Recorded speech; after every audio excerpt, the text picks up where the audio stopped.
Dr. Riswanda, PhD, selaku DPL KKM tematik kelompok 16. Selanjutnya yang terhormat Muhammad Rizky Firmansyah, selaku Ketua KKM tematik kelompok 16.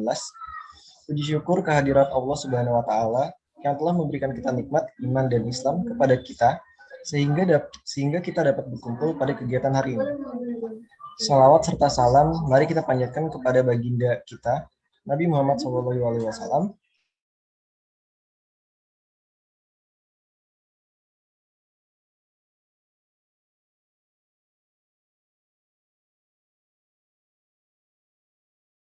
Inisiasi pemetaan sosial dan pendampingan. Saya akan membacakan susunan acara terlebih dahulu. Yang pertama, pembukaan. Kedua, sambutan-sambutan. Ketiga, pemaparan materi. Dan yang terakhir, penutup.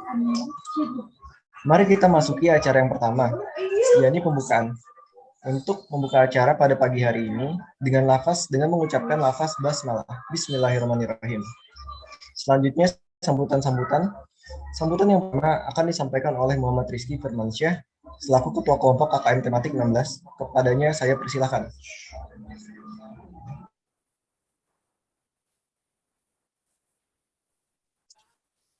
Terima kasih atas sambutannya. Memperkenalkan diri, nama saya Muhammad Rizky Firmansyah selaku Ketua dari Kelompok KKM tematik 16. Sebelumnya saya berterima kasih kepada teman-teman yang udah datang hadir tepat waktu pada acara webinar untuk kali ini. Untuk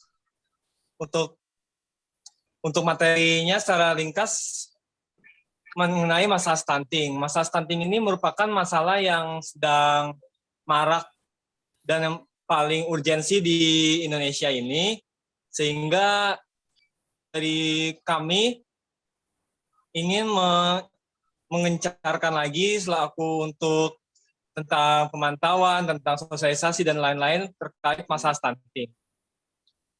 Saya berharap dengan mengikuti webinar ini dengan secara sungguh-sungguh teman-teman dapat mendapatkan materi yang sangat berguna, yang sangat bermanfaat.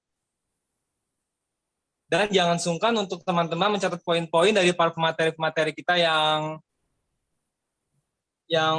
sangat bertalenta dan sangat profesional ini. Silakan nanti akan tanyakan aja kepada pemateri untuk sesi tanya jawab. Saya ucapkan terima kasih pada rekan-rekan panitia, terkhususnya dari kelompok 16 yang telah mempersiapkan acara ini dengan baik. Semoga kerja keras rekan-rekan dibalas dengan kebaikan oleh Allah Subhanahu wa Ta'ala. Semoga ilmu yang ada di webinar ini mendapatkan menjadi amal jariah bagi rekan-rekan semua. Terima kasih. Kembali ke moderator. Ya, terima kasih sambutannya, Muhammad Rizky Firmansyah. Selanjutnya sambutan yang kedua akan disampaikan oleh Bapak Dr. Riswanda PhD, tetapi karena berhalangan hadir, kita lanjut ke acara selanjutnya. Jadi acara selanjutnya adalah acara yang ditunggu-tunggu, yakni pemaparan materi, tapi sebelumnya saya akan bacakan CV moderatornya terlebih dahulu. Jadi CV moderator kita adalah Chandra Irawan yang bertempat dan tanggal lahir Serang 12 Juni 2001, beragama Islam, yang beralamat lingkungan Pasar Lama Kelurahan Kota Baru, Kecamatan Serang, Kota Serang, Provinsi Banten. Bernomor telepon 0896 0316 4737. Selanjutnya saya akan membacakan pengalaman organisasi Bapak Chandra Irawan. Di antaranya Perdana Putra Pramuka Penegak SMKN Pertanian Kota Serang, anggota Tari Kreasi Rampak Beduk SMKN Pertanian Kota Serang, anggota PMR SMKN Pertanian Kota Serang, pengurus inti Green Generation Banten, Kepala Divisi HRD Forum Genre Kota Serang, anggota PSM Gita Tirtayasa, Kepala Divisi Sosial Jumat Berbagi Banten, anggota Datin Forum Genre Indonesia Banten, Citizen Banten Jurnalistik, Paguyuban Duta PBI Untirta, Ketua Umum Forum Genre Kota Serang, Kepala Divisi Penyuluhan PIK-R Sehat Tirtayasa, lalu ada Paguyuban Duta FKIP Untirta. Selanjutnya saya akan membacakan prestasi Saudara Chandra Irawan. Yang pertama, juara favorit Tari Kreasi Banten. Juara 2 Lomba Baca Puisi Mahasiswa atau Umum Nasional HMJ PBI Untirta. Juara 2 Lomba Baca Puisi Islami PMII Senasional. Juara 2 Lomba Cipta Puisi Harlah Belistra. Juara 2 Lomba Puisi Harlah Himagran Untirta. Anggota Belista paling berprestasi, Tuan PBI Untirta, lalu Duta Berbakat FKIP Untirta.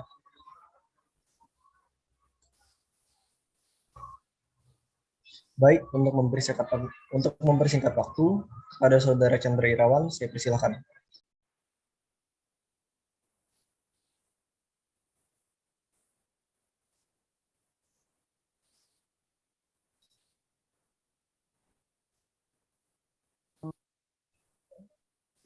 Waalaikumsalam warahmatullahi wabarakatuh. Ya, selamat pagi menjelang siang teman-teman semua. Semoga teman-teman semua selalu diberikan kesehatan oleh Tuhan Yang Maha Esa. Ya, yang terhormat,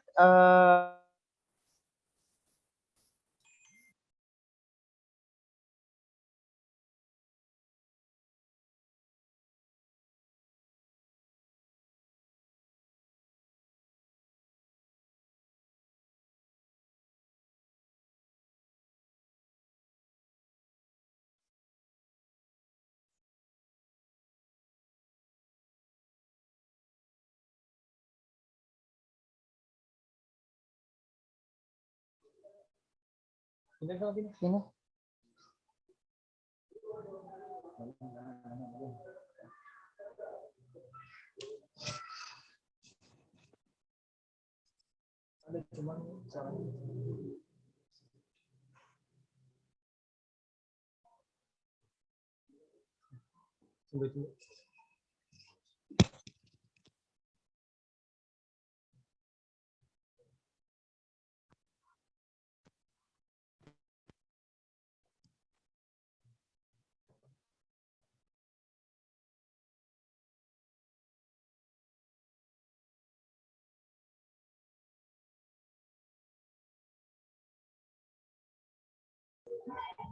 Oke, cek suara, aman teman-teman?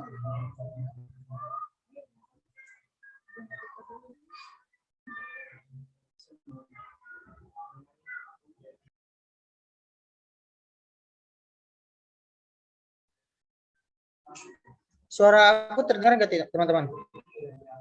Terdengar. Halo? Baik. Ya, saya ulangi kali ya. Assalamualaikum warahmatullahi wabarakatuh. Ya, selamat pagi teman-teman semua. Semoga teman-teman semua selalu diberikan kesehatan oleh Tuhan Yang Maha Esa.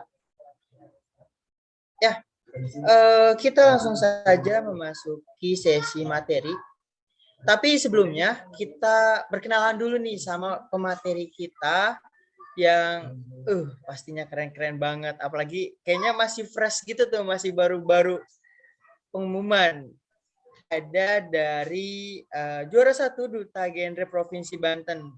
Ada Kak Rahman dan ada Kak Etsa. Tapi untuk materi yang pertama ini akan disampaikan oleh Kak Rahman. Tapi sebelumnya saya bacakan CV-nya terlebih dahulu. Nama Ar-Rahman. Kemudian Kak Rahman ini tempat tanggal lahirnya di Bima 29 September tahun 2002 dengan agama Islam dan pengalaman organisasinya banyak banget nih teman-teman. Sekarang dia kuliah di UIN Syarif Hidayatullah Jakarta. Dia pernah mengikuti atau sebagai pengurus divisi dana dan usaha Forum Genre Indonesia Banten, kemudian pengurus PIK-R Syahid UIN Syarif Hidayatullah Jakarta, anggota Forum Komunikasi Mahasiswa Bima Ciputat, dan staf HMPS Komunikasi dan Penyiaran Islam UIN Syarif Hidayatullah. Kemudian untuk riwayat pendidikannya sendiri, yakni TK Aisyah, Kota Bima, kemudian SDN 21 Kota Bima, MTSN 1 Kota Bima, dan MAN 2 Kota Bima. Dan sekarang masih menempuh pendidikan di UIN Syarif Hidayatullah. Wah, nggak lengkap rasanya kalau misalkan nggak nyebutin prestasi nih teman-teman. Prestasinya banyak banget.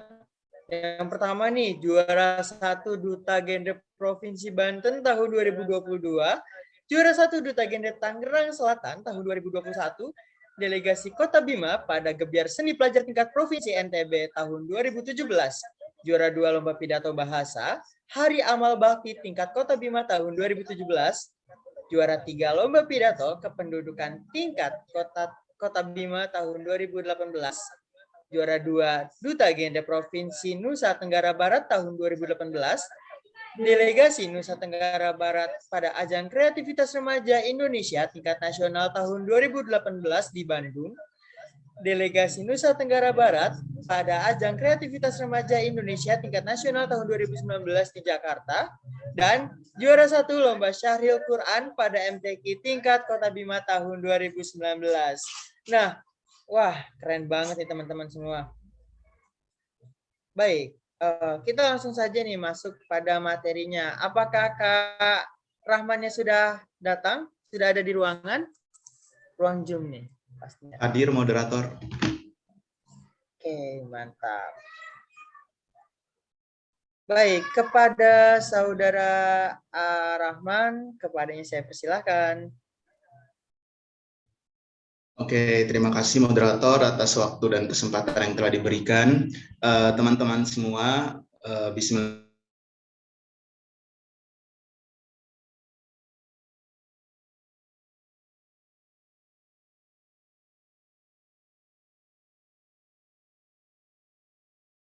Yang mengundang saya beserta Kak Etsa untuk menjadi pemateri pada kegiatan webinar yang dilaksanakan oleh kelompok KKM teman-teman.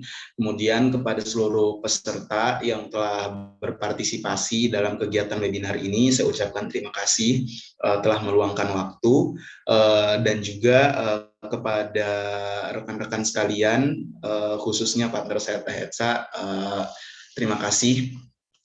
Baik rekan-rekan semua, sebelumnya alhamdulillah kita diberikan kesempatan untuk hadir dan sama-sama mendengarkan sedikit materi dari kami mengenai pembahasan stunting sebagai salah satu permasalahan yang menjadi isu besar di Indonesia pada saat ini. Mungkin dari moderator bisa sambil di share screen ya Kak. Oke. Teman-teman semua, sebelumnya izin memperkenalkan diri ya, setelah tadi dibacakan CV oleh moderator. Nama saya Rahman. Saya sekarang merupakan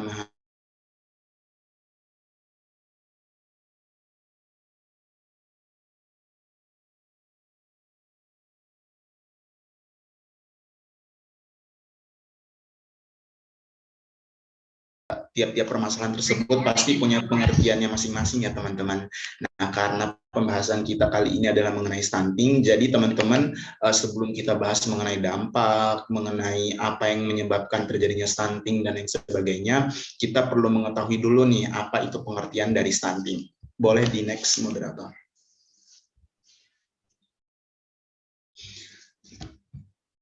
Oke, teman-teman semua. Sebentar. Baik teman-teman semua, stunting sendiri adalah kondisi gagal tumbuh pada anak balita akibat kekurangan gizi kronis, sehingga anak itu lebih pendek daripada rekan-rekan yang ada seusianya. Nah teman-teman semua, stunting ini perlu kita ketahui, faktor utama yang menyebabkan terjadinya stunting pada balita atau pada anak itu ialah karena kurangnya gizi secara kronis yang dialami mereka sejak 1000 hari pertama kehidupan. Nah, 1000 hari pertama kehidupan itu kapan? Nah, 1000 hari pertama kehidupan itu adalah sejak janin terdeteksi ada di dalam rahim seorang ibu sampai pada usia 2,5 tahun atau ketika anak telah dilahirkan. Nah, jadi teman-teman semua, pembahasan mengenai stunting ini begitu krusial ya teman-teman, karena stunting ini disebabkan stunting ini terjadi sejak anak itu ada di dalam kandungan ibunya, bukan ketika mereka telah menjadi seorang bayi atau telah dilahirkan. Akan tetapi ketika mereka masih menjadi janin pun di dalam perut ibu mereka, mereka itu sudah berpotensi atau dapat terkena stunting, karena stunting itu disebabkan oleh kurangnya gizi ketika mereka masih berada di dalam kandungan hingga mereka dilahirkan. Nah, bisa dilanjut, moderator. Oke, teman-teman. Perlu teman-teman semua ketahui, Indonesia merupakan negara kelima dengan jumlah balita tertinggi mengalami stunting. Setelah negara-negara yang ada di atasnya yaitu India dengan persentase 31,2% sebagai negara dengan jumlah anak stunting pertama di dunia, kemudian disusul oleh Cina dengan persentase 6,5%, kemudian disusul oleh Nigeria dengan persentase 5,2%, kemudian disusul lagi oleh Pakistan dengan persentase 5,1%, dan Indonesia sendiri dengan persentase 3,9%. Nah, jadi teman-teman, Indonesia merupakan negara yang cukup negara yang tinggi lah gitu dengan jumlah anak berpotensi, jumlah anak dengan stunting. Jadi dari banyaknya ratusan negara yang ada di dunia, Indonesia menempati posisi kelima dengan permasalahan stunting ini. Oleh karena itu, mengapa pemerintah menjadikan pembahasan atau isu stunting ini menjadi program proyeksi nasional dengan tujuan untuk menekan penyebaran angka stunting ini agar balita-balita atau anak-anak yang ada di Indonesia ini tumbuh menjadi anak-anak yang sehat dan kelak akan menjadi generasi penerus yang mempunyai daya intelektual yang tinggi. Gitu teman-teman semua. Bisa dilanjut. Oke, teman-teman. Kalau tadi misalnya kita udah melihat data keseluruhan di Indonesia, sebagai negara dengan posisi kelima, angka stunting tertinggi di dunia. Nah, kita patut tahu juga nih ya teman-teman, bahwa di Provinsi Banten itu sendiri, menurut SSGI atau Studi Status Gizi Indonesia, di sana dikatakan bahwa Provinsi Banten itu menempati posisi kelima juga kalau nggak salah di Indonesia dengan provinsi dengan jumlah anak stunting tertinggi, yaitu dengan persentase 24,5%, teman-teman.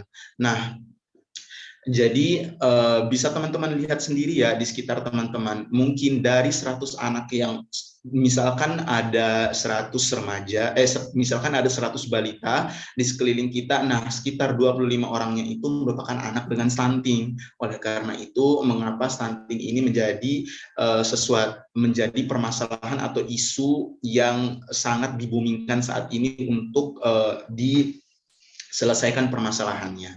Karena Presiden Jokowi juga mengeluarkan maklumatnya bahwa beliau menginginkan di akhir masa kepemimpinannya beliau itu nanti di tahun 2024 angka stunting di Indonesia itu turun menjadi 14%. Sedangkan sekarang angka stunting di Indonesia itu adalah 24%, 24 sekian persen. Nah, jadi kita punya tantangan yang cukup besar ya teman-teman semua untuk melakukan pencegahan serta penurunan angka stunting di Indonesia. Oleh karena itu, pemerintah tidak bergerak sendiri, akan tetapi pemerintah mengajak seluruh elemen masyarakat untuk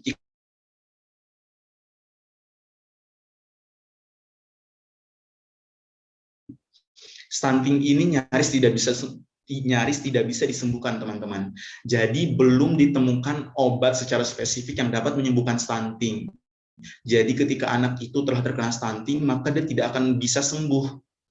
Akan tetapi mungkin ketika anak itu dilahirkan dan dideteksi kesehatannya bahwa anak ini berpotensi terkena stunting. Nah, di usia 2 tahun itu, ketika ia telah dilahirkan, dari usia 0 tahun sampai 2 tahun itu, anak tersebut akan diberikan suplai gizi yang seimbang, yang maksimal, agar setidaknya pertumbuhan anak itu bisa berjalan dengan baik gitu, walaupun anak itu terkena stunting. Akan tetapi dia tidak bisa disembuhkan. Nah, teman-teman semua, seperti yang teman-teman lihat di PPT, ada penyebab stunting. Nah, penyebab stunting ini teman-teman ada terbagi menjadi beberapa faktor. Nah, faktor yang pertama itu adalah faktor rumah tangga dan keluarga. Nah, teman-teman semua, beberapa studi di Indonesia menemukan hubungan yang moderat hingga kuat antara ibu yang pendek dengan kejadian stunting pada anak. Nah, jadi teman-teman semua, anak-anak yang terkena stunting itu pasti pendek, teman-teman semua. Anak-anak yang terkena stunting itu pasti pendek, akan tetapi belum tentu semua orang yang pendek itu terkena stunting. Akan tetapi kalau dia stunting, pasti dia pendek. Nah, selain itu teman-teman, gimana cara kita melihat atau mendeteksi bahwa anak ini terkena stunting? Jika kita masih kurang jelas dalam melihat seseorang terkena stunting atau bukan karena dari tinggi badannya, kita bisa melihat dari kemampuan kognitif anak tersebut. Anak-anak yang terkena stunting, kemampuan kognitifnya itu rendah. Mereka tidak mempunyai daya saing seperti anak-anak seusia mereka, karena otak yang dimiliki oleh anak yang terkena stunting itu tidak berkembang. Mungkin kepala mereka itu berkembang sesuai dengan usianya, akan tetapi isi dari otaknya itu tidak memenuhi seluruh bagian kepalanya mereka, teman-teman. Nah, kemudian teman-teman bisa dilanjut, moderator, PPT-nya.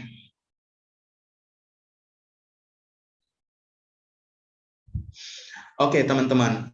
Nah, selain dari faktor ibu yang telah dijelaskan tadi pada slide yang sebelumnya, ada juga nih faktor lingkungan yang menjadi salah satu penyebab stunting. Nah, teman-teman, mungkin ini teman-teman baru tahu, tapi ini merupakan fakta bahwa patut kita ketahui, teman-teman, bahwa sanitasi merupakan salah satu penyebab terjadinya stunting pada anak. Mengapa demikian? Karena stunting ini merupakan sebuah permasalahan yang sangat penting ya di dalam kehidupan rumah tangga, karena ketika kita mengkonsumsi air yang kurang bersih, air limbah, air yang di dalamnya banyak terkandung material-material yang berbahaya bagi tubuh, maka ketika air tersebut dikonsumsi oleh ibu yang di langsung anak tersebut juga ikut mengkonsumsi air tersebut, hingga akhirnya perkembangan janin yang ada di dalam tubuh ibu tersebut tidak berkembang dengan baik, sehingga menyebabkan anak tersebut tidak mendapatkan nutrisi air yang bagus, hingga akhirnya anak tersebut terkena stunting. Oleh karena itu, sangat penting bagi kita untuk menjaga dan memperhatikan sanitasi yang ada di sekitar lingkungan kita. Teman-teman jangan sembarang mengkonsumsi air, jangan mengkonsumsi air mentah, dan juga jangan sampai teman-teman semua mengkonsumsi air yang di dalam itu air-air sungai yang berasal dari limbah-limbah pabrik dan sebagainya. Karena di zaman sekarang khususnya di Indonesia kan udah sangat jarang teman-teman kita menemukan air sungai itu yang bersih, yang kandungan airnya masih bagus, karena sudah tercemar oleh limbah-limbah produksi yang dilakukan oleh masyarakat. Gitu teman-teman. Bisa dilanjut, moderator. Oke, teman-teman. Selanjutnya juga ada faktor MPASI dan juga infeksi. Nah, teman-teman semua, seperti yang saya katakan tadi, karena stunting itu dimulai dari ketika anak berada di dalam kandungan orang tuanya, berada di dalam kandungan ibunya, maka ketika anak itu dilahirkan dan ia terdeteksi sebagai anak beresiko stunting, maka sangat penting bagi kita pada 2 tahun pertama usia anak tersebut untuk memaksimalkan suplai gizi bagi anak tersebut. Karena kita dapat meminimalisir bahaya dari stunting itu kepada anak tersebut. Karena di usia 2 tahun itu anak masih bisa diberikan suplai gizi yang sangat maksimal, sehingga anak ketika ia disuplai gizinya dengan baik di usia 2 tahun, di usia 0 tahun sampai 2 tahun tersebut, mereka akan bisa mendapatkan suplai gizi yang baik, sehingga nanti stunting ini bukan tidak begitu membahayakan, akan tetapi resiko-resiko yang terjadi akibat stunting itu akan dapat diminimalisir dengan adanya suplai gizi yang baik, dengan memberikan ASI eksklusif selama 6 bulan, kemudian diteruskan sampai usia 2 tahun, dan juga diberikan MPASI atau makanan pendamping ASI. Nah, teman-teman semua, anak-anak yang stunting ini kan adalah anak-anak yang rawan ya, teman-teman. Jadi kondisi gizinya itu harus begitu diperhatikan, teman-teman semua. Oke, teman-teman semua bisa dilanjut, moderator.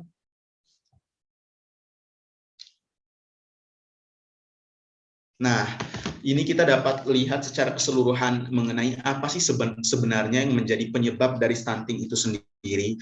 Nah, teman-teman semua, stunting itu disebabkan oleh beberapa hal. Yang pertama adalah status gizi buruk selama masa prakehamilan. Nah, jadi teman-teman, perlu teman-teman ketahui, stunting ini tidak hanya disebabkan ketika teman-teman dalam kondisi hamil, khususnya untuk teman-teman yang wanita ya. Nah, stunting ini ketika teman-teman remaja, teman bisa kembali dulu moderator. Ketika teman-teman remaja, teman-teman tumbuh dalam masa remaja teman-teman atau prakehamilan atau pramenikah teman-teman itu dalam kondisi gizi yang buruk. Teman-teman tidak suka mengkonsumsi sayur, tidak suka mengkonsumsi makanan yang mengandung karbohidrat, protein, lemak, dan lain sebagainya. Teman-teman cenderung mengkonsumsi makanan-makanan yang bersifat instan dan juga tidak sehat. Sehingga hal ini dapat menjadi salah satu faktor penyebab stunting ketika teman-teman nanti hamil. Mengapa demikian? Karena gizi teman-teman sebelum teman-teman diisi oleh adanya janin di dalam tubuh teman-teman, gizinya itu nggak baik gitu. Nah, kemudian teman-teman ada praktek pengasuhan anak yang buruk. Nah, ini ya, praktek pengasuhan anak yang buruk, tingkat pendidikan orang tua yang rendah juga menjadi salah satu penyebab stunting gitu. Mengapa demikian? Karena orang tua terkadang tidak mau memperhatikan bagaimana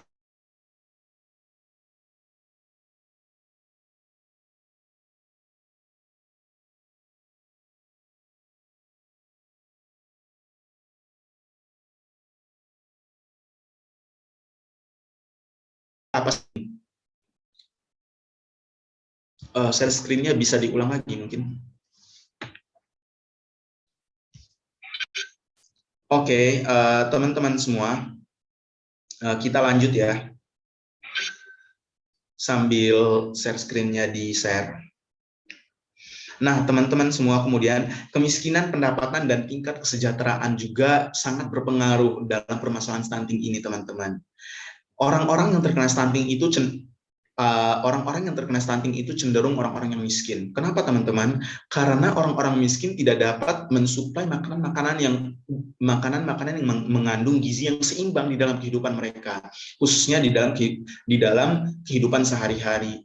Nah, teman-teman, oleh karena itu sangat penting bagi kita untuk mempersiapkan kehidupan. Makanya salah satu cara bagi kita untuk mencegah adanya stunting ini adalah jangan menikah di usia muda. Teman-teman bisa merencanakan kehidupan, menentukan teman-teman akan menikah pada usia berapa.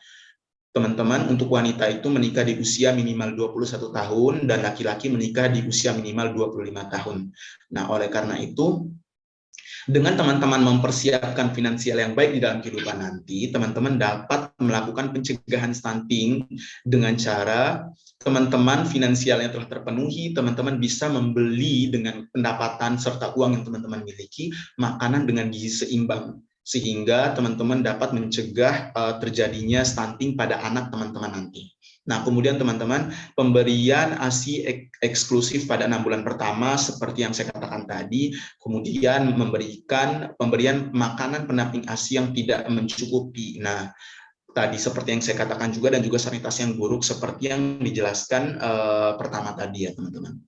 Nah, mungkin ini adalah penyampaian terakhir saya tentang dampak stunting. Di slide selanjutnya, moderator. Nah, dampak stunting, teman-teman. Adapun dampak stunting yang bisa teman-teman lihat pada slide atau share screen yang telah di-share ini, teman-teman bisa lihat dampak stunting itu adalah gagal tumbuh atau berat lahir rendah, kecil, pendek, dan juga kurus. Kemudian dampak stunting yang kedua adalah hambatan perkembangan kognitif dan motorik pada seorang anak. Kemudian yang terakhir adalah gangguan metabolik pada saat dewasa yang mengakibatkan resiko penyakit diabetes, obesitas, stroke, dan penyakit jantung. Nah, teman-teman, patut teman-teman ketahui, stunting ini teman-teman tidak menular. Akan tetapi, stunting ini ternyata dapat menyebabkan berbagai penyakit-penyakit lanjutan ketika anak ini nanti besar. Nah, penyakit-penyakit tersebut adalah penyakit-penyakit yang tidak menular seperti adanya diabetes, obesitas, stroke, dan penyakit jantung lainnya. Nah, bisa teman-teman lihat seperti gambar yang telah tertera di sebelah itu, di situ ada perkembangan otak anak stunting dan perkembangan otak anak yang sehat. Nah, seperti yang saya katakan di awal tadi, perkembangan otak anak yang terkena stunting itu tidak berkembang, teman-teman semua. Tidak seperti otak anak yang sehat atau anak yang tidak terkena stunting. Oleh karena itu sangat penting bagi kita untuk melakukan pencegahan stunting. Oke, Kak Moderator, Kak Chandra, mungkin itu saja yang dapat saya sampaikan. Untuk pembahasan-pembahasan selanjutnya mengenai stunting akan disampaikan oleh rekan saya, Kak Etsa. Terima kasih. Wassalamualaikum warahmatullahi wabarakatuh. Waalaikumsalam warahmatullahi wabarakatuh. Baik, terima kasih Kak Rahman atas pemaparannya. Luar biasa sekali ya teman-teman untuk pembahasan stunting kita kali ini. Oke, kita masih ada satu pemateri nih. Kita sambung dulu sama materi yang kedua, baru kita buka sesi tanya jawab. Oke, untuk materi yang kedua ini akan disampaikan oleh saudari Etsa Aprianti Priadi. Wah, perempuan pasti cantik nih. Karena Kak Etsa ini tinggal di Kampung Jambangan, Desa Caringin, Labuan, Banten. Untuk riwayat pendidikannya, pernah di TK Ikro Al-Mustagfirin, kemudian SD Negeri Teluk 1, SMPN 2 Labuan, SMA Negeri 5 Pandeglang, dan Politeknik Kesehatan Kemenkes Banten. Kemudian untuk riwayat organisasinya, wah di sini banyak banget nih teman-teman.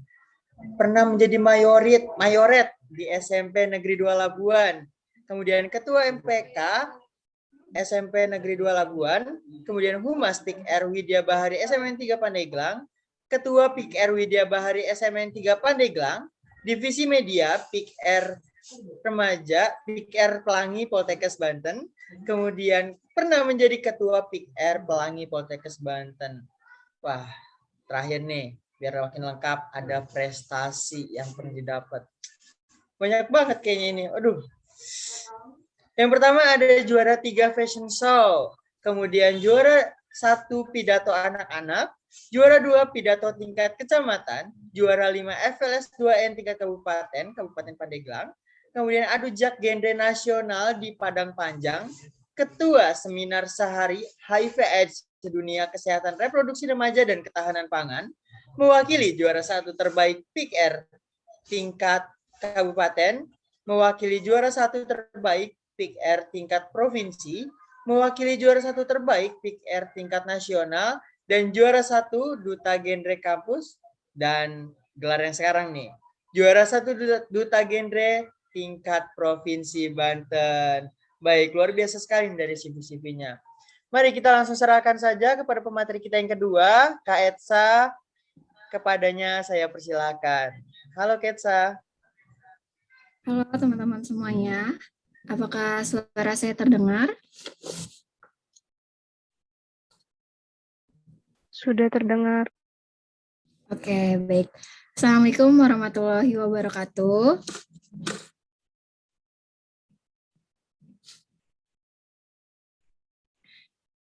Sebelumnya saya mengucapkan terima kasih banyak kepada teman-teman dari Untirta atas undangannya untuk saya menjadi pemateri pada webinar kali ini.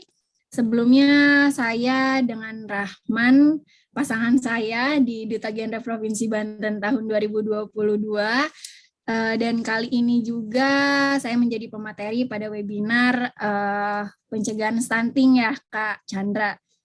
Nah, sebelumnya teman-teman ada yang udah tahu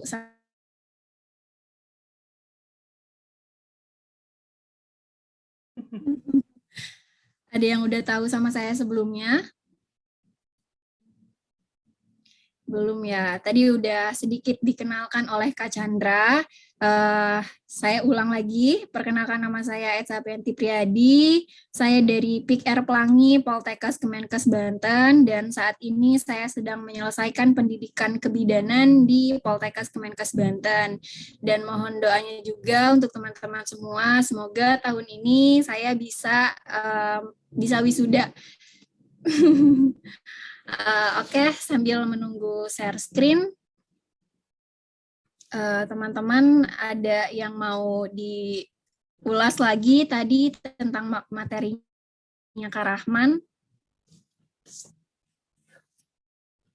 Oke, baik. Share screen-nya sudah muncul ya. Di teman-teman share screen-nya udah muncul belum? Sudah, Kak Etsa. Oke, jadi teman-teman, kali ini kita akan diskusi mengenai stunting. Tadi secara garis besar stunting sudah dijelaskan oleh Kak Rahman, di mana stunting itu ternyata merupakan kondisi di mana pertumbuhan anak itu terganggu, serta ditandai juga dengan tubuh yang pendek yang disebabkan oleh kekurangan gizi yang pada umumnya rentan nih terhadap penyakit tadi seperti obesitas, kemudian penyakit diabetes, bahkan bisa menyebabkan kematian juga. Serta anak yang stunting ini teman-teman mempunyai kecerdasan yang di bawah normal. Seperti itu. Kemudian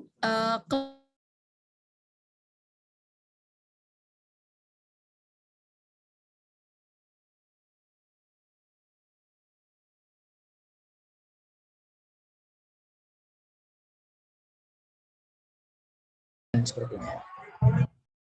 Oke,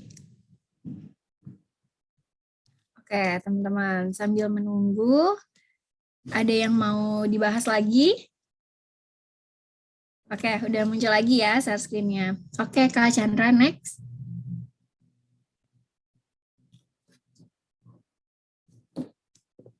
Nah, teman-teman, di sini ada gambar nih.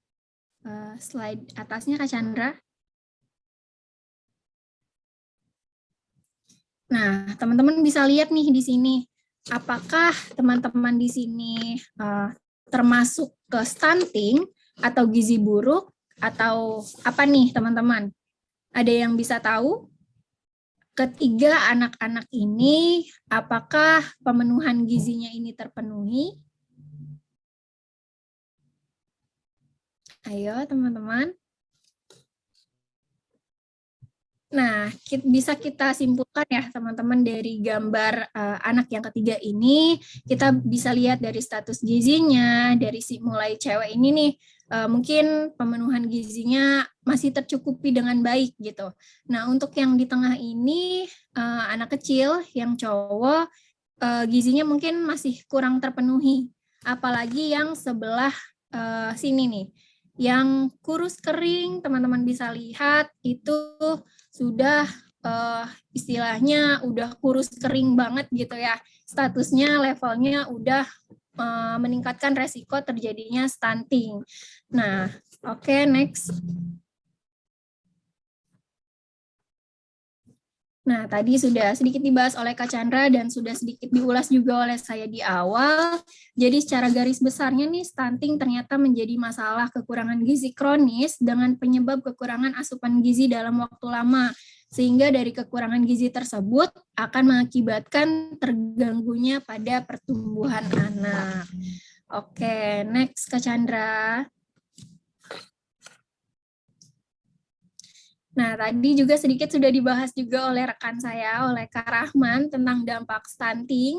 Di sini dampak stunting ternyata ada jangka pendek dan jangka panjangnya juga, di mana untuk jangka pendek, dampak stunting itu yang pertama kita bisa lihat, sering sakit dan bahkan resiko kematian tinggi. Tadi sudah disebutkan oleh Kak Rahman bahwa penyakit yang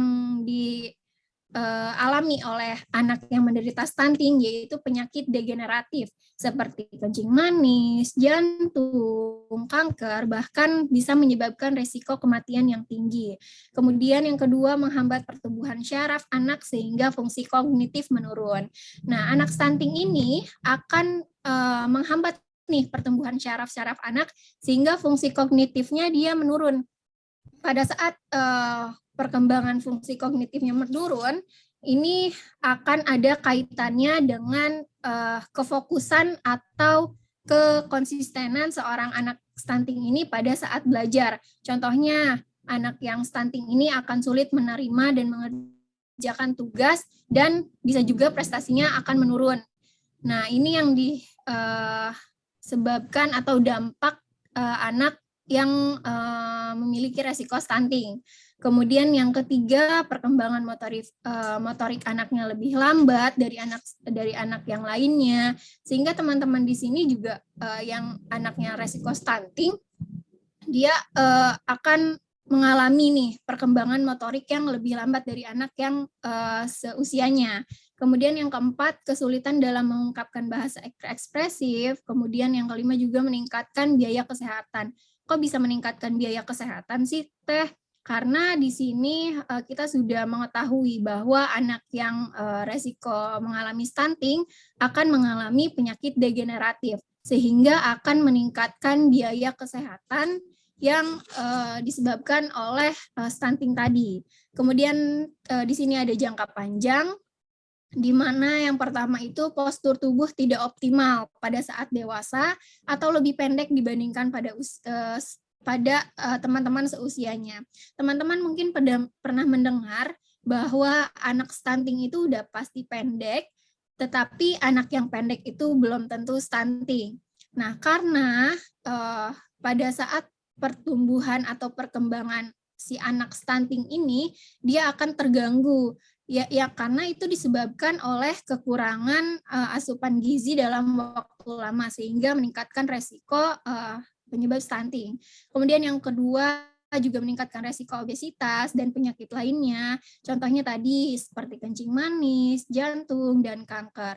Karena pada saat kecil, perkembangan organ tubuh si penderita anak stunting ini akan kurang maksimal, sehingga dia akan muncullah penyakit-penyakit degeneratif, sehingga meningkatkan biaya kesehatan. Masih ada kaitannya nih antara dampak stunting jangka pendek dan jangka panjang. Maka dari itu, stunting ini kita harus cegah nih dari sejak dalam kandungan atau bahkan sejak dini. Contohnya dengan memberikan pemahaman kepada orang tua juga. Terus remaja-remaja putri juga sebagai catin atau sebagai calon ibu yang akan menikah, kita harus edukasi terus tentang pentingnya gizi, dan juga harus disiapkan sehingga stunting ini bisa diputus nih rantai atau siklus penyebab stunting tersebut. Kemudian yang ketiga, menurunnya kesehatan reproduksi. Ini udah tentu banget dampak dari stunting akan menurunkan aspek dari kesehatan reproduksi. Kemudian yang keempat, yaitu kapasitas belajar dan performa kurang optimal saat sekolah, dan produktivitas kapasitas kerja juga kurang optimal. Kenapa sih teman-teman ini sangat berkaitan nih dengan anak stunting? Karena ternyata nih perkembangan motorik dan perkembangan kognitif seorang anak yang stunting bisa kita lihat pada saat usianya itu mencapai usia 2 tahun, di mana perkembangan kognitif dan motorik anak stunting itu akan lama gitu perkembangan atau pertumbuhannya. Maka dari itu dia juga akan sulit menerima dan mengerjakan tugas-tugas di sekolah, tidak akan bisa fokus pada saat dia belajar, dan juga akan mengalami prestasi yang menurun. Kemudian kenapa juga nih produktivitas dan kapasitas kerja seorang anak stunting ini menurun? Ada yang tahu nggak? Ada yang tahu, teman-teman? Baik, sebelumnya mengapa sih produktivitas dan kapasitas kerja seorang anak stunting itu tidak optimal? Karena modal dari awalnya saja sudah kurang, teman-teman. Dari mulai modal kognitif dan motoriknya gitu kan, karena perkembangan dan pertumbuhan anak yang stunting ini lambat, sehingga produktivitas kerja seorang anak stunting ini juga akan minim. Kemudian jika produktivitas anak stunting ini minim, dia juga akan mendapatkan pendapatan yang kurang atau pekerjaan juga yang tidak layak, sehingga kualitas sumber daya manusianya juga akan menurun. Oke, next teman-teman. Nah, di sini ada pencegahan stunting. Nah, di sini saya akan lebih menekankan pada pencegahan stuntingnya. Yang pertama itu ada melakukan pemeriksaan kandungan secara rutin. Ini diharuskan pada ibu hamil untuk memeriksakan kehamilannya secara terpadu, yaitu minimal 4 kali, dan ada rekomendasi oleh WHO juga, itu maksimal 8 kali melakukan pemeriksaan kandungan secara rutin. Kemudian yang kedua ada pemenuhan gizi. Ini pemenuhan gizi tidak hanya pada saat dia hamil saja, tetapi kita nih sebagai remaja, pemenuhan gizi atau nutrisi kita harus cukup, karena kita sebagai calon pengantin, apalagi remaja putri sebagai calon ibu, kita harus terpenuhi nih segala kebutuhan nutrisinya, segala pemenuhan gizinya itu harus terpenuhi, karena itu adalah bekal untuk kita nanti melahirkan anak-anak yang sehat. Anak yang sehat itu lahir dari ibu yang berkualitas. Oke, yang ketiga ada terapkan perilaku hidup bersih dan sehat atau PHBS ya. Di sini tadi sudah disinggung sedikit oleh Kak Rahman, di mana kita harus bisa meningkatkan akses perilaku hidup bersih dan sehat terhadap air bersih, kemudian fasilitas dan sanitasinya juga harus bersih, kemudian menjaga kebersihan lingkungan itu penting banget. Jadi lingkungan di sekitar kita, di sekitar rumah kita itu tentu harus bersih dan sehat. Contohnya misalkan penggunaan air bersih. Mungkin dari teman-teman di sini sudah punya gitu ya jamban sehat, air bersih di rumahnya gitu. Kalau pada saat mungkin tahun-tahun lalu atau zaman dulu, ibu-ibu mungkin ambil airnya itu di sungai. Tadi sudah disinggung sedikit oleh Kak Rahman juga, sungai kita sekarang mungkin sudah tercampur atau terdekontaminasi oleh racun-racun limbah yang ada gitu. Maka dari itu, perilaku hidup bersih dan sehat itu kita harus terapkan dalam perilaku kita sehari-hari. Kemudian ada juga nih teman-teman indikatornya PHBS itu, yang pertama kita juga kalau misalkan pada saat persalinan atau kehamilan harus diperiksakan oleh tenaga kesehatan di yang dekat sekitar rumah kita nih. Kemudian kita juga indikator PHBS-nya harus memberikan ASI eksklusif selama 6 bulan. Kemudian juga harus membawa anak kita nih, anak kita dari mulai lahir itu harus dibawa ke posyandu atau dibawa ke tenaga kesehatan yang terdekat. Karena untuk menimbang nih apakah perkembangan anak kita ini sesuai dengan grafik KMS yang ada atau tidak. Dari situ kita bisa lihat nih perkembangan motorik dan kognitif anak itu pada saat kita periksakan atau bawa ke posyandu. Kemudian indikator PHBS yang lainnya ada menggunakan air bersih, kemudian cuci tangan pakai sabun, itu penting banget apalagi di masa pandemi sekarang ini ya. Dari 2 tahun yang lalu mungkin teman-teman sudah membiasakan cuci tangan sebelum melakukan aktivitas sehari-hari. Kemudian juga menggunakan jamban yang sehat dan juga makan buah dan sayur setiap hari. Itu penting banget dalam pencegahan stunting. Nah, kemudian di sini berolahraga secara rutin. Teman-teman ada yang rutin olahraga atau yang olahraganya cuma di kasur doang, sambil main handphone?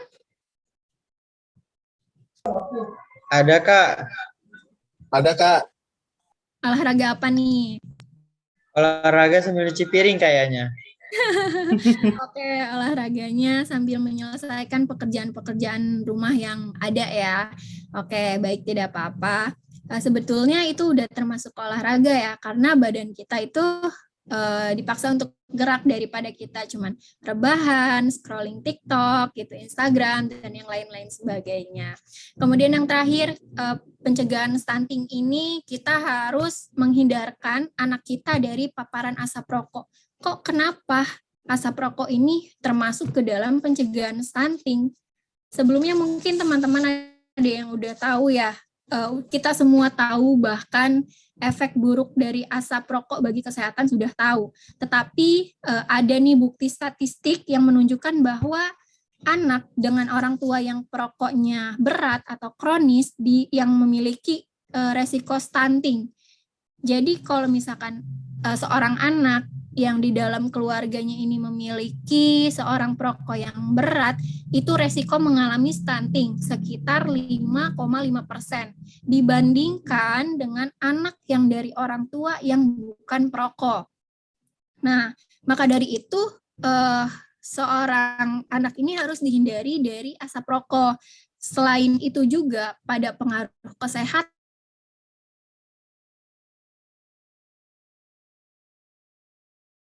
yang lebih mengarah ke proporsi uang belanja atau ke ekonomi.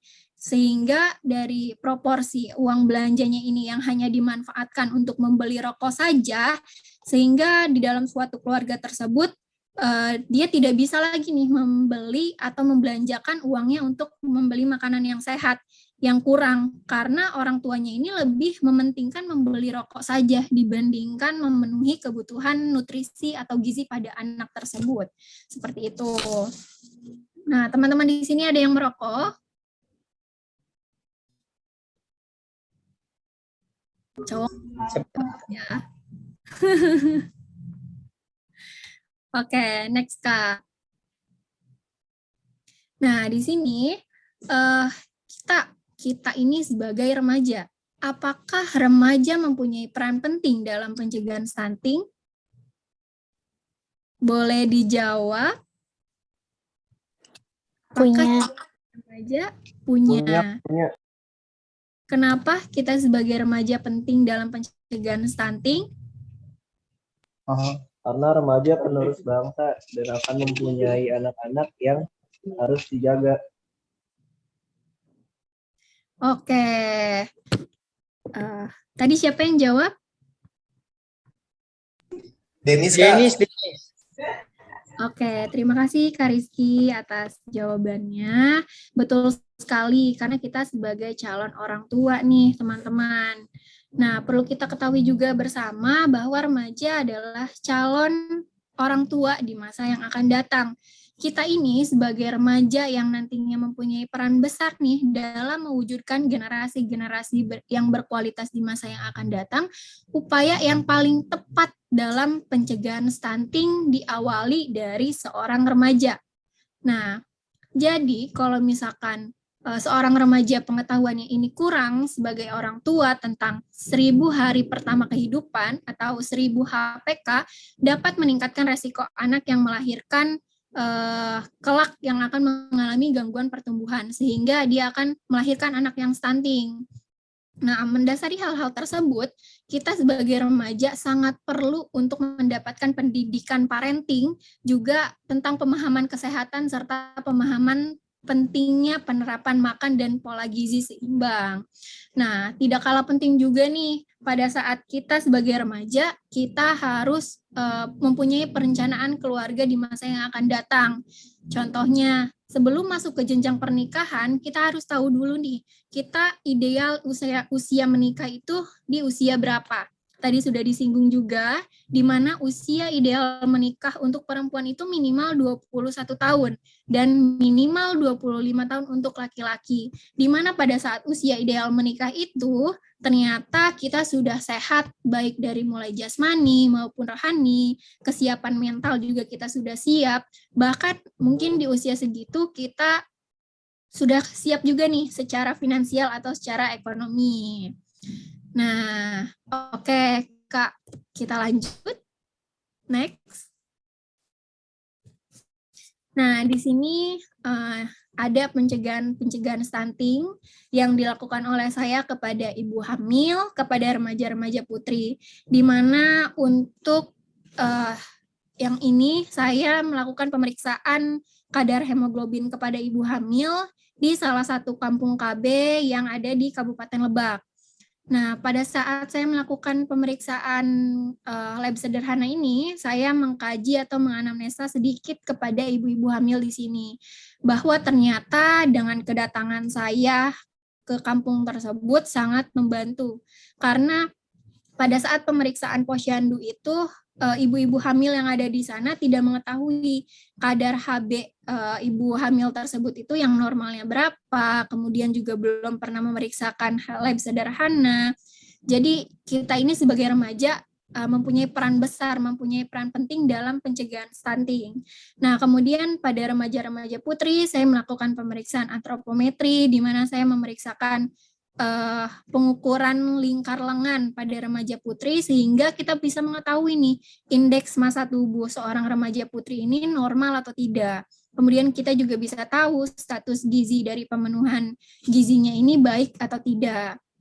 Nah, ya, yang terakhir ini ada pemberian tablet tambah darah. Tablet tambah darah pada remaja putri itu saya pantau juga kepada remaja-remaja putri yang ada di salah satu kampung KB di Kabupaten Lebak, membagikan tablet FE dan memberikan edukasi tentang pentingnya tablet FE diminum pada saat kita remaja putri. Di sini ada yang perempuan. Ada ya. Jadi teman-teman perlu kita ketahui bersama bahwa kita khususnya sebagai remaja putri penting mengkonsumsi tablet tambah darah. Kenapa? Karena remaja putri ini kita mengalami siklus menstruasi di setiap bulannya. Maka dari itu, kalau kita mengalami siklus menstruasi setiap bulannya, akan ada darah, pengeluaran darah yang keluar dari tubuh kita gitu. Nah, penggantinya apa sih gitu? Penggantinya yaitu tablet tambah darah dan pemenuhan gizi yang baik untuk remaja putri. Karena kita calon ibu, jika kita ingin melahirkan anak yang berkualitas, harus dari ibu yang sehat. Jika ingin melahirkan anak yang sehat, harus keluar dari ibu yang berkualitas. Oke, next.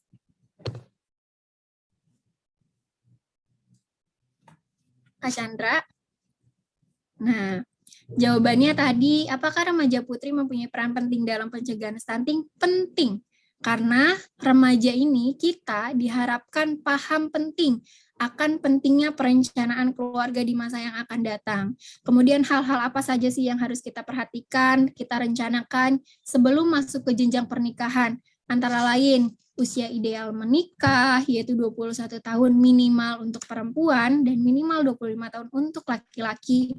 Kemudian kita juga harus matang secara mental, kesiapan secara ekonomi, dan serta sehat secara fisik. Oke, next. Di sini saya sedikit mempunyai pantun. Ayu Ting Ting rambutnya keriting. Ayo kita cegah stunting karena cegah stunting itu penting. Oke. Next, Kak Chandra. Oh, rupanya sudah selesai pemaparan materi dari saya. Kurang lebihnya mohon maaf. Nanti kita akan ada sesi diskusi. Kurang lebihnya saya kembalikan kepada moderator. Terima kasih. Salam. Salam. Baik, terima kasih banyak Kak Etsa atas pemaparannya. Wah, luar biasa. Gak kalah luar biasa. Emang antara juara 1 duta gender putra dan putri itu emang bener-bener klop banget nih. Materinya oke, orangnya cakep-cakep. Oke, kita masuk pada sesi tanya jawab nih teman-teman semua. Bagi penanya terbaik nanti akan dapat hadiah dari panitia. Ayo nanti teman-teman bisa aktif nih. Jadi untuk teman-teman yang ingin bertanya bisa tekan tombol raise hand atau angkat tangan, atau bisa menuliskan pertanyaannya di kolom komentar. Baik, silakan teman-teman.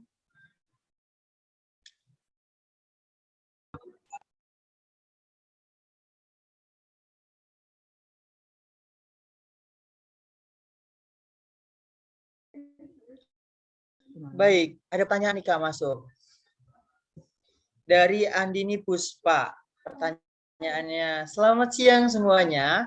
Saya Andini, izin bertanya. Apakah stunting hanya terjadi pada keluarga yang kurang mampu secara ekonomi? Karena banyak faktor yang mempengaruhi seperti kurang pemenuhan MPASI dan sebagainya. Yang juga mempengaruhi keluarga dalam memenuhi gizi anak. Nah, siapa nih yang mau jawab nih? Kak Etsa atau Kak Rahman dulu?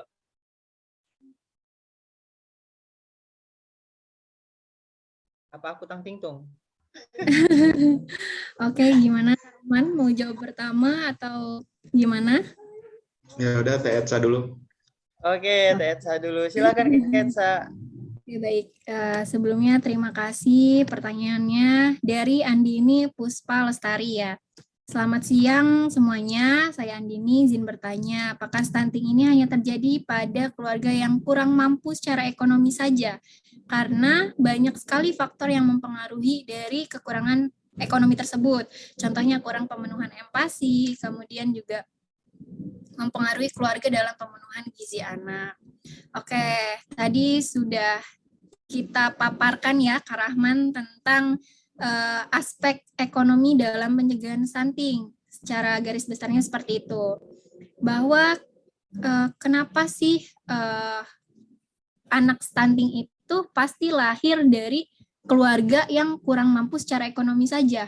Perlu kita lihat ke belakang nih, bahwa dari mulai pemenuhan gizinya aja udah pasti kurang karena dia tidak mampu secara ekonomi gitu. Nah, dari kekurangan ekonominya aja kita sudah bisa lihat nih, dari mulai pemenuhan MPASI-nya dia pasti kurang, kemudian juga mempengaruhi keluarga dalam pemenuhan gizinya juga tentu kurang baik, kurang berkualitas, apalagi seorang ayahnya ini di dalam suatu keluarga ini dia merokok. Apalagi tadi sudah saya jelaskan bahwa faktor seseorang yang merokok aja udah pasti titik fokusnya itu dalam membeli rokok saja, tidak memikirkan lagi pemenuhan gizi yang baik untuk anak-anak dan keluarganya. Nah, jadi sudah menurut saya stunting ini betul hanya terjadi pada keluarga yang kurang mampu secara ekonomi. Dari mulai ekonomi aja mungkin dari lingkungan itu udah pasti kurang baik, dari perilaku hidup bersih dan sehatnya juga kurang baik, kemudian dari sanitasi lingkungannya pun mungkin kurang baik. Dari kita lihat mungkin dari dia mempunyai jamban yang sehat atau tidak, itu udah pasti tidak mempunyai gitu. Nah, dari pertanyaan ini saya tegaskan bahwa stunting ini memang sudah tentu dan pasti dilahirkan dari keluarga yang kurang mampu secara ekonomi.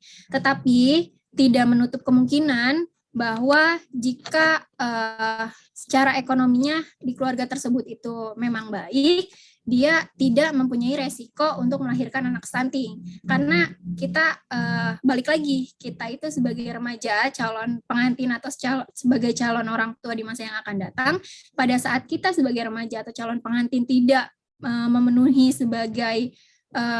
memenuhi pemenuhan gizinya, maka akan meningkatkan resiko melahirkan anak yang stunting.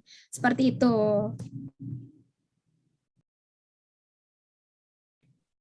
Baik. Ada tambahan nggak nih dari Kak Rahman? Atau sudah cukup? Oke, mungkin Atau dikit ada aja ya tanggapan Kak dari- Chandra. Iya? Mungkin sedikit tambahan. Boleh, Nah, silakan Kak Rahman. Jadi teman-teman semua, untuk permasalahan stunting ini memang kemungkinan besarnya itu dialami dan dihadapi oleh keluarga dengan tingkat ekonomi menengah ke bawah. Mengapa demikian? Seperti yang sudah disampaikan oleh Kak Etsa tadi, karena faktor ekonomi ini mengambil peran yang sangat penting gitu dalam permasalahan stunting. Ketika keluarga tidak mempunyai biaya atau finansial yang bagus, maka secara pasti mereka tidak dapat memenuhi kebutuhan gizi dalam kehidupan berkeluarga mereka itu dengan baik dan benar gitu. Makanan anaknya tidak diperhatikan dengan baik, susu yang harusnya diberikan kepada anak itu adalah susu yang baik, akan tetapi malah susu kental manis yang diberikan. Padahal susu kental manis itu bukan susu gitu kan. Nah, itu salah satu contoh kecil yang kita sering temui di masyarakat. Nggak sedikit loh keluarga-keluarga kurang mampu itu yang memberikan asupan susu kepada anak itu dengan susu kental manis. Bukan dari susu sapi beneran gitu teman-teman. Nah, itu mengapa keluarga dengan kualitas atau tingkat ekonomi menengah ke bawah itu cenderung menghadapi permasalahan stunting ini. Akan tetapi tidak menutup kemungkinan nih keluarga-keluarga dengan ekonomi menengah ke atas itu dapat terkena stunting. Mengapa demikian? Mungkin saja bisa dikarenakan faktor pola asuh orang tua yang kurang baik. Misalnya kedua orang tua mereka adalah sama-sama pekerja, tidak mempunyai waktu untuk memperhatikan makanan serta seperti apa pola gizi yang ada di kehidupan keluarga. Jadinya makanannya makan-makan yang serabutan aja gitu, tidak diperhatikan konsumsi buah, sayur, ikan, daging, dan lain sebagainya gitu teman-teman. Mungkin itu sih Kak. Baik, terima kasih Kak Rahman atas tambahannya. Apakah sudah cukup Andini? Sudah cukup, terima kasih pemateri. Baik, terima kasih juga Andini. Ya, teman-teman jangan lupa juga untuk mengisi presensi ada di kolom chat. Itu untuk kebutuhan sertifikat juga ya teman-teman, bisa diisi ya. Baik, selanjutnya pertanyaan datang dari Kak Junenah. Jadinya Junenah kuadrat gak tuh? Oke, pertanyaannya gini Kak. Selamat siang Kak, izin bertanya, apakah stunting bisa menyebabkan pendek, namun tidak mempengaruhi otak? Dan apakah stunting bisa diturunkan dari orang tua atau hanya karena faktor-faktor yang Kakak sebutkan demikian? Berikut pertanyaannya, siapa yang ingin menjawab Kak?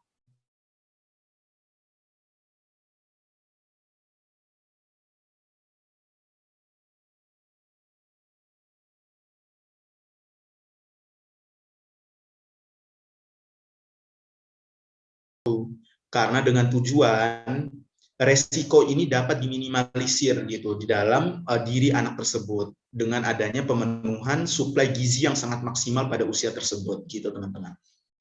Mungkin itu sih jawaban dari saya. Baik, gimana? Ada tanggapan nggak nih? Kak Junenah, apakah sudah cukup?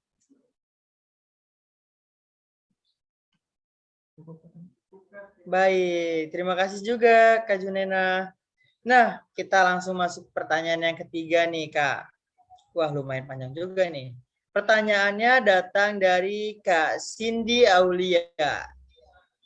Pertanyaannya, halo Kak, izin bertanya, apakah ketika seseorang telah mengalami stunting, pemerintah memberikan kebijakan untuk memprioritaskan mereka dalam segi program kesehatan agar mengurangi dampak dari si penderita stunting itu sendiri, Kak? Karena yang saya dapat dari penjelasan bahwa penderita stunting ya hanya dirinya sendiri yang terdampak seperti itu, Kak. Jadi, apakah pemerintah memberikan kebijakan lain agar si penderita stunting ini bisa merasa adil gitu? Karena si penderita stunting juga pasti tidak ingin dirinya terlahir stunting gitu kan, Kak? Hehehe. Maaf kalau salah persepsi. Ya, bisa ditanggapi Kak Hetsa. Oke, pertanyaannya bagus sekali ya Kak Chandra. Jadi ini udah ada kaitannya nih dengan kebijakan pemerintah. Wow, kalau untuk kebijakan pemerintah mungkin saya tidak terlalu jauh ya. Mungkin yang saya pernah dengar ini kebijakan pemerintah apa saja sih dalam dan stunting. Nah, tadi Kak Cindy bilang katanya penderita stunting itu ya hanya dirinya sendiri saja yang terdampak gitu. Jadi orang lain yang nggak terdampak. Memang karena yang mengalami stunting itu kan biasanya terjadi pada usia 2 tahun nih, kita lihat.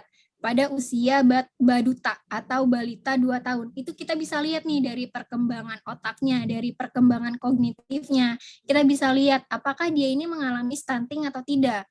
Nah, tetapi kita bisa lihat lagi nih, review ke orang tuanya, bahwa apakah orang tuanya ini dalam 2 tahun ke belakang atau dalam 1000 HPK ini pemenuhan gizi kepada anaknya ini bagus atau enggak gitu, cukup atau enggak. Nah, kita kaitkan lagi dengan pertanyaan yang tadi Junena, apakah anak yang mengalami stunting itu turunan gitu. Stunting itu teman-teman itu bukan sebagai faktor genetik, melainkan karena kebiasaan orang tuanya yang kurang sehat. Misalkan dari cara makan atau dari pola hidupnya. Jadi stunting itu teman-teman karena suatu lingkungan, bukan karena genetik. Lingkungan itu bisa berarti dari mulai cara hidup, cara makan, pola hidup, dari sanitasi lingkungannya, seperti itu. Jadi stunting itu seharusnya memang tidak diturunkan dari orang tuanya dan bukan karena faktor gen, bukan karena faktor genetik.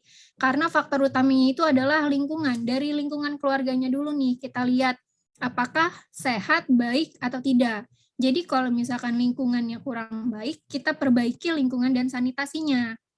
Nah, seperti itu.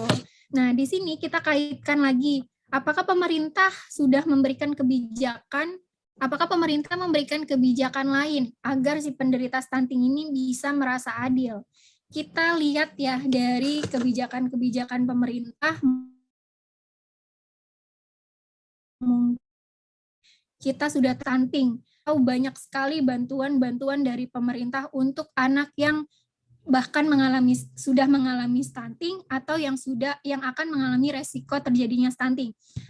Mereka itu diberi bantuan-bantuan makanan yang cukup oleh pemerintah setempat atau dari desa gitu kan, dari kabupaten atau bahkan dari pemerintah pusat sudah diberikan bantuan-bantuan untuk si anak stunting ini. Nah, untuk yang penderita stuntingnya mungkin dia memang tidak ingin dilahirkan sebagai anak yang stunting. Nah, anak yang stunting ini kita lihat lagi, dia memang harus diperhatikan dalam 1000 hari pertama kehidupannya. Nanti kita bisa lihat nih di 2 tahun itu dia mengalami stunting atau tidak. Nah, dari awal pertama dia lahir, kita tidak bisa mengetahui apakah dia stunting atau tidak. Jadi kita tidak bisa mengetahui pada saat dia baru lahir. Seperti itu. Nah, kalau untuk kebijakan-kebijakan yang lainnya yang saya tahu, cuman itu ya dari bantuan-bantuan pemerintah setempat dan yang lain-lain, atau dari Cindy-nya mungkin bisa tanya ke BKKBN Pusat mungkin, atau bisa tanya juga ke instansi-instansi terkait dalam pencegahan stunting ini. Seperti itu, Kak Chandra. Baik, terima kasih Kak Etsa atas penjelasannya. Bagaimana Kak Cindy? Baik, penjelasannya sangat detail sekali. Terima kasih, Kak Eca. Kak Chandra, aku mau sedikit nambahin, boleh nggak, Kak? Boleh, silahkan Kak Rahman. Oke, untuk penanya, patut kita ketahui ya, jadi pemerintah itu membagi beberapa fokus gitu. Ada instansi yang bertugas untuk menangani permasalahan anak yang telah terkena stunting. Kemudian ada juga instansi yang bertugas untuk melakukan pencegahan terhadap stunting. Jangan sampai adanya terjadi stunting gitu.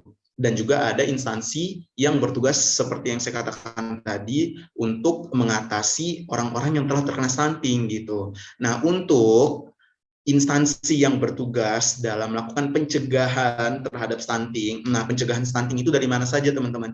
Mulai dari kita sebagai remaja, mulai dari calon orang tua, orang ibu dengan ibu yang sedang mengandung, kemudian ibu dengan anak baduta atau balita. Nah, teman-teman semua, itu semua merupakan cara-cara melakukan pencegahan stunting. Nah, khususnya cara melakukan pencegahan stunting yang paling utama itu adalah ke kita sebagai seorang remaja. Nah, itu merupakan tugas dari BKKBN. Karena kita, Duta Genre itu berada di bawah naungan BKKBN, nah instansi Badan Kependudukan dan Keluarga Berencana Nasional ini bertugas untuk melakukan menginfluence masyarakat mengenai pencegahan stunting, pencegahannya gitu, bukan pengobatan stunting. Nah, untuk permasalahan mengenai pengobatan stunting, walaupun stunting belum ada obatnya, tapi dalam permasalahan pemberian fokus terhadap orang-orang yang terkena stunting ini adalah tugas dari Dinas Kesehatan, tugas dari Kementerian Kesehatan. Mereka inilah yang memberikan fokus ketika anak ini telah dicap sebagai anak yang terkena stunting. Nah, maka dari Dinas Kesehatan itu pasti akan memberikan fokus mengenai pemantauan terhadap gizi anak tersebut gitu. Sedangkan BKKBN tugasnya adalah untuk mengedukasi masyarakat agar menghindari, agar jangan sampai terjadi stunting gitu di dalam kehidupan berkeluarga. Mungkin gitu, Kak. Baik, terima kasih Kak Rahman atas tambahannya. Wah, mantap banget, parah. Oke, ini masih ada satu pertanyaan lagi Kak. Mau dicukupkan aja atau dilanjut? Mungkin biar terjadi kesetaraan kita lanjutin aja ya satu pertanyaannya, kasihan. Wah iya nanggung ya. Emang nggak suka banget sama yang nanggung. Oke, pertanyaan datang dari Reva Holis Ajis. Selamat siang, izin bertanya, seperti apa sih MPASI yang sesuai untuk anak yang terkena stunting? Karena pemenuhan gizi yang sesuai kan pasti berbeda untuk tiap kebutuhan anak. Terima kasih.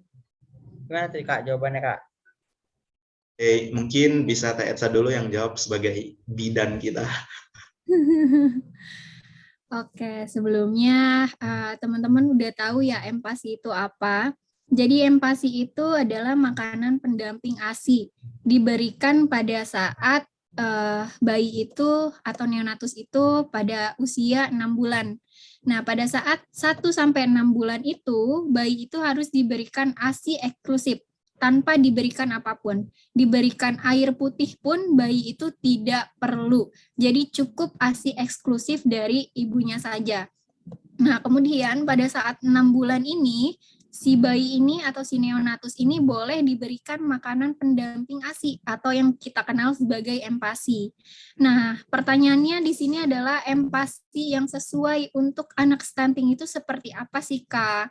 Nah, tentu pemenuhan gizi yang sesuai itu kan pasti berbeda-beda setiap anaknya. Nah, mungkin teman-teman sudah pada tahu ya, banyak sekali ibu-ibu yang berlomba-lomba gitu mencari tahu ragam dari MPASI yang baik untuk anaknya itu seperti apa, kemudian MPASI yang baik juga agar pertumbuhan anaknya menjadi lebih optimal itu seperti apa. Banyak sekali ibu-ibu yang sudah menjadi influencer gitu untuk berlomba-lomba mencari menu-menu terbaik untuk MPASI anaknya. Nah, teman-teman, mungkin teman-teman pada tahu bahwa MPASI itu udah identik dengan sayur dan buah. Apakah dengan sayur dan buah aja itu sudah cukup? Sudah cukup belum? Oke, ternyata teman-teman dari penelitian yang sudah saya lihat gitu ya, bahwa sayur dan buah itu ternyata bukan jenis makanan yang terbaik untuk mencegah stunting pada anak. Melainkan yang baik itu adalah asupan protein hewani, itu dapat mencegah stunting pada anak. Dimana kalau misalkan kita memberikan protein hewani dalam MPASI, misalkan dari daging atau dari daging sapi atau daging unggas, itu dipastikan juga harus dimasaknya betul-betul nih. Jangan memberikan kepada anak itu yang belum matang atau yang setengah matang gitu. Nah, kalau misalkan nggak ada daging, teman-teman bisa memberikan telur. Telurnya mungkin bisa dijadikan dadar telur atau bisa di blender juga telurnya, disatukan dengan nasi gitu kan. Kemudian dihaluskan juga bisa menjadi pure. Nah, kalau misalkan nggak ada telur, teman-teman bisa memberikan MPASI itu dengan ikan. Nah, ikan itu sumber protein tinggi untuk memberikan MPASI pada anak. Di mana misalkan teman-teman bisa memberikan ikan yang tinggi protein itu adalah ikan salmon. Ikan laut yang salmon itu tinggi banget proteinnya. Nah, teman-teman misalkan ikannya bisa dipanggang gitu atau bisa dihaluskan juga dengan blender, dicampurkan dengan nasi misalkan di blender. Nah, itu juga bisa dijadikan pure untuk pencegahan stunting. Nah, bagaimana sih kalau misalkan di dalam suatu keluarga itu kebutuhan anaknya itu beda-beda. Nah, itu tadi saya sudah jelaskan bahwa kalau misalkan nggak ada daging, kita bisa memberikannya dengan telur. Bisa juga misalkan ditambahkan dengan sedikit sayur. Kemudian kalau misalkan nggak ada telur, cuma ada ikan, berikan saja. Nanti silih berganti, dia akan menu-menunya itu berganti gitu. Oke, seperti itu Kak Rahman. Ada yang mau ditambahkan Kak Rahman? Mungkin udah lengkap ya dari Bu Bidan, jadi Enough lah. Kembali ke moderator.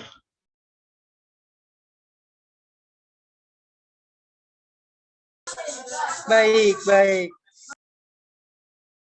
Ya, bagaimana tanggapannya, Kak Reva?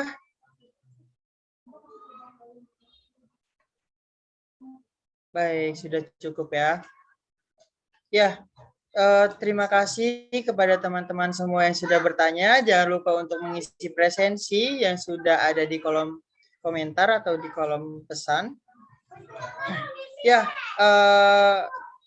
sebelum kita umumkan nih penanya terbaik, kita ada penyerahan sertifikat terlebih dahulu kepada pemateri kita.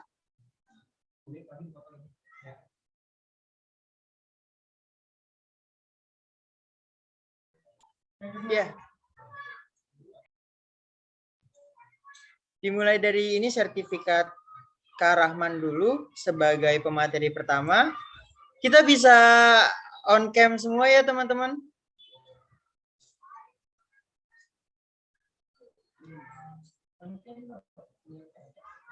Oke. Kita bisa gaya salam genre ya teman-teman. Seperti ini. Oke, 1. Oh, belum ya? Gimana Bapak? Udah siap share screen? Share screen. Screenshot.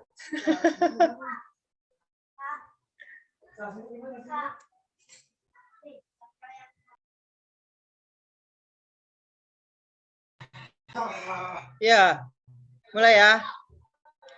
1, 2, 3. Oke, ganti.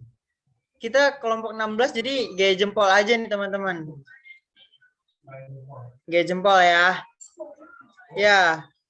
1, 2, 3. Oke, cukup. Ganti sekarang pemateri kedua kita, Kak Etsa.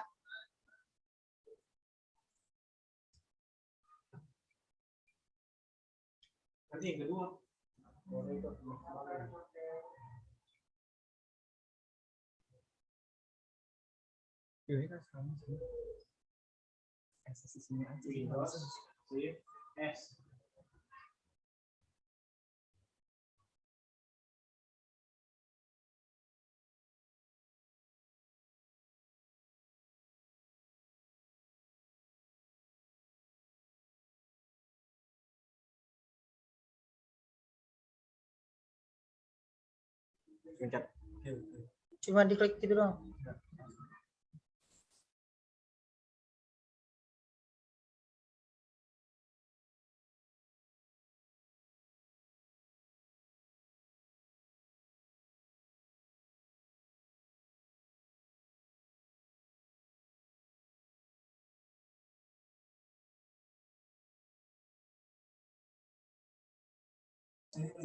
Ya, teman-teman kita langsung saja nih untuk pemateri yang kedua. Kita bisa salam genre lagi.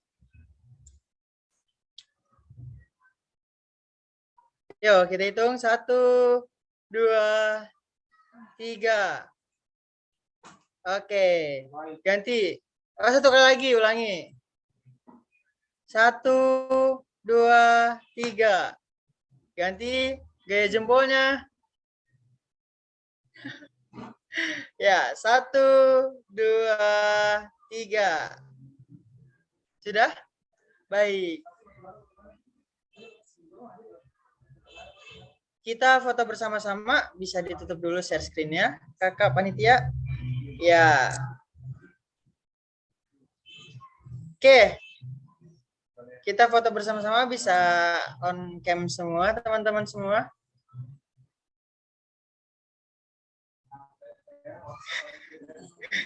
Iya.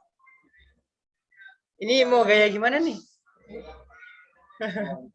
Kita salam genre lagi, teman-teman. Ya.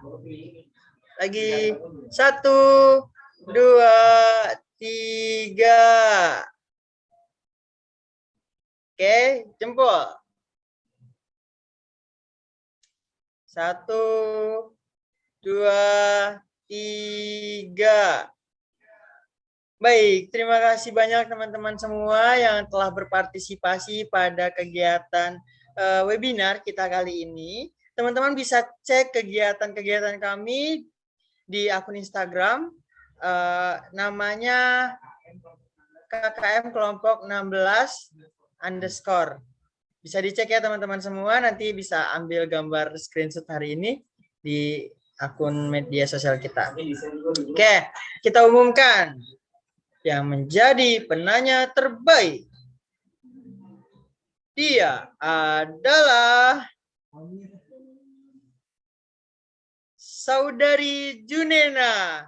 Jadi nanti, tepuk tangan dulu, tepuk tangan. Untuk Saudari Junena bisa hubungi panitia yang ada di grup. Sudah masuk grup kan Junena? Sudah, Kak. Sudah, Kak, sudah masuk. Oh, sudah. Baik. Nanti bisa hubungi panitianya ya. Oke, terima kasih banyak teman-teman semua. Saya selaku moderator mengucapkan terima kasih dan memohon maaf atas beberapa kata-kata yang mungkin salah atau kurang berkenan di hati teman-teman semua. Akhir kata, wassalamualaikum warahmatullahi wabarakatuh, dan saya kembalikan kepada MC.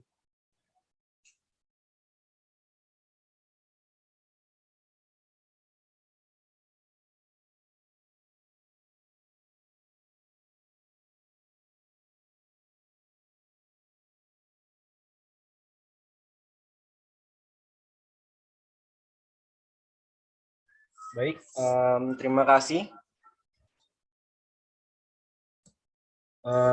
Baik, acara selanjutnya adalah penutupan. Terima kasih kepada para pemateri, terima kasih kepada moderator, dan terima kasih kepada teman-teman semua yang sudah menghadiri acara webinar ini. Semoga apa yang telah disampaikan oleh pemateri kepada kita dapat dipahami dan berguna bagi kita semua. Saya Denis Valentino Halim, selaku MC, undur diri. Mohon maaf bila ada salah kata. Wassalamualaikum warahmatullahi wabarakatuh. Ya, ada teman-teman. Terima kasih teman-teman semua. Terima kasih teman-teman. Mohon izin pamit ya. Assalamualaikum. Teman-teman semua boleh live ya.